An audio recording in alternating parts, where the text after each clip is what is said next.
अस्सलाम वालेकुम दोस्तों। चलिए आज मैं आपको 25 जून 1983 का एक वाक़या सुनाता हूँ। ये वो दिन था जब हिंदुस्तान ने पहली बार वेस्ट इंडीज़ को हराकर वर्ल्ड कप जीता था, वनडे का।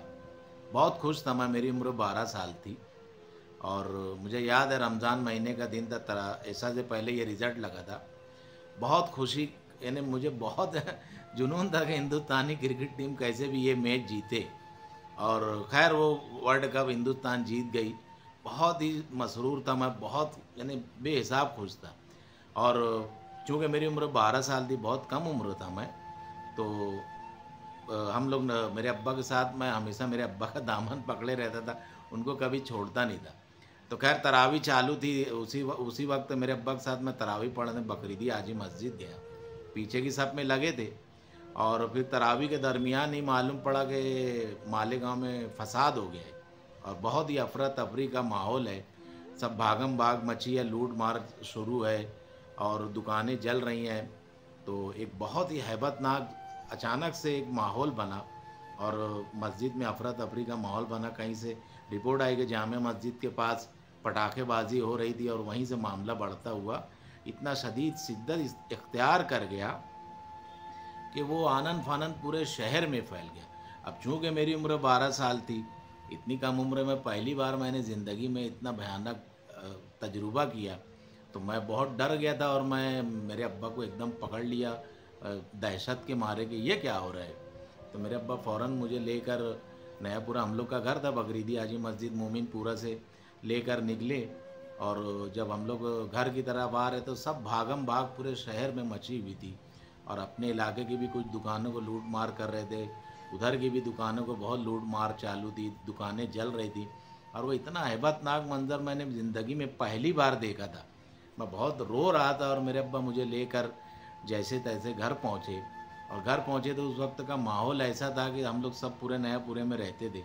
और चूँकि अब इतना पुराना ज़माना था तो मोबाइल तो था नहीं, जो जैसी रिपोर्ट लेकर आ रहा है वैसी रिपोर्ट पहुँच रही थी।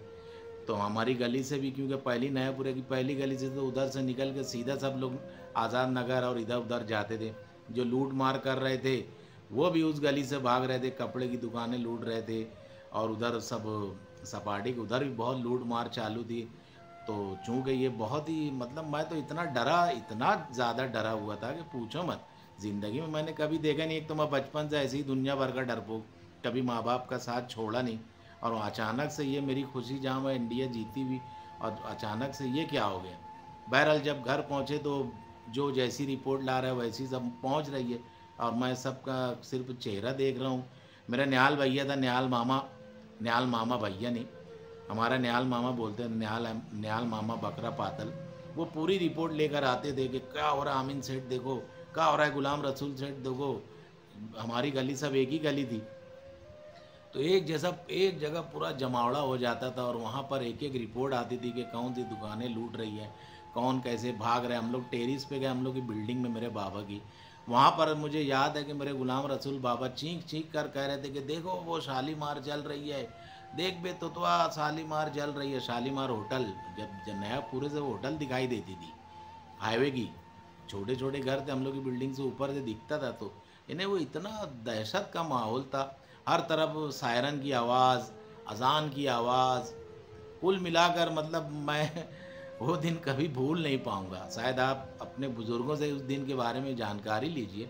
रमज़ान महीने का मुबारक महीना था, लेकिन उस वक्त हालात गांव के इतने ज़्यादा बुरे और इतने ज़्यादा संगीन रहते थे कि ज़रा ज़रा सी बात पे फसादात हो जाना, भगदड़ मच जाना, ये मालेगांव के हालात एकदम आम थे। इन हालात तो ऐसे थे कि कभी कभी कुदवाई रोड पे अगर कोई बैल दौड़ जाता था तो भगदड़ मच जाती थी। ये मतलब ये सच आप पूछना कि भागो भागो भागो भागो भागो, बस सब भाग रहे हैं, पता किसी को नहीं है क्यों भाग रहे हैं।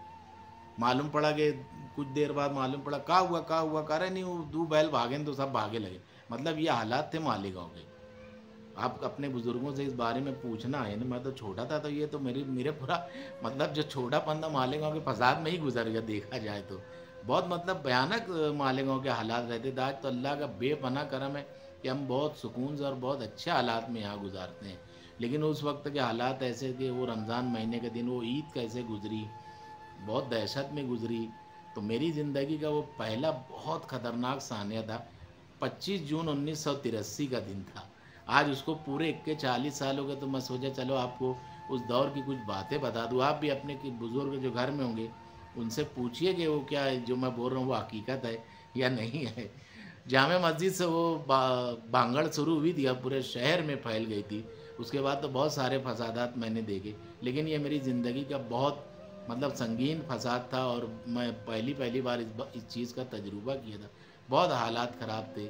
एक डरपोक सा लड़का जो कभी ज़िंदगी में अपने माँ बाप का दामन नहीं छोड़ा और वो ये सब देख रहा था। आज तो अल्लाह का इतना करम है कि जो सारी ज़िंदगी डर डर के गुजारा, आज अल्लाह ताला ने उसको आज अकेले छोड़ दिए। लेकिन अब डर नहीं लगता किसी चीज़ से। हालात ने मुझे इतना कुछ तल्ख तजुर्बात दिए कि आज मैं इन सब चीज़ों से लड़ना सीख चुका हूँ, जान चुका हूँ। तो आप भी अगर ज़िंदगी में अगर हैं, डरते हैं, कोई चीज़ घबराने की बात नहीं, वक्त सब कुछ सिखा देगा। कठिन हालात आएंगे, मुश्किल हालात आएंगे, वो आपको सिखाएंगे। उससे सीखिए, आने वाली ज़िंदगी भी इसी से आसान होती है। तजुर्बात से हम सीखते हैं। आप पर भी कभी ऐसे हालात आए तो घबराना नहीं, ज़िंदगी सब सिखा देगी इंशाअल्लाह।